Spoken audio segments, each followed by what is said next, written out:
Salut à tous, aujourd'hui on parle du palais de l'Élysée. 55 rue du Faubourg Saint-Honoré, Paris 8e, c'est depuis la fin du 19e siècle que l'Élysée est le lieu de travail et la résidence du président de la République française. Dans 5 secondes, on se donne 1 minute pour comprendre le palais de l'Élysée.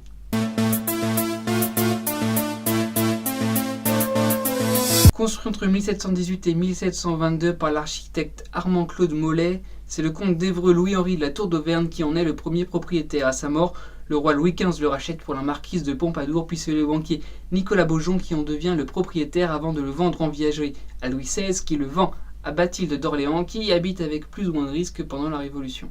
Juste après la Révolution, l'hôtel devient un lieu de bal. Tout change quand le beau-frère de Napoléon rachète l'hôtel qui devient un palais. En 1814, le tsar Alexandre Ier prend le palais avant de le donner au duc de Wellington, autre ennemi de l'empereur. Et pendant ce temps, Bathilde d'Orléans continue toujours d'essayer de reprendre l'édifice. En 1797, on peut enfin parler de palais de l'Élysée, et depuis la fin du 19e siècle, c'est le président qui y habite. C'est un bâtiment majestueux et extrêmement beau, pas besoin de se le cacher. De merveilleux salons et notamment la salle des fêtes rénovée par Emmanuel Macron entre novembre 2018 et janvier dernier pour 500 000 €.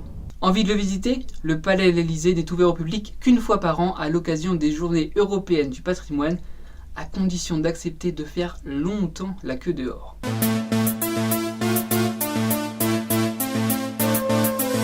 Voilà, en 1 minute on en sait un peu plus sur le palais de l'Élysée. Merci à tous d'avoir été au rendez-vous. On se retrouve très vite. Don't forget, vous pouvez vous abonner et activer la petite cloche pour ne rien rater. D'ici là, on se retrouve très vite sur le Facebook et sur le Twitter. Bye bye.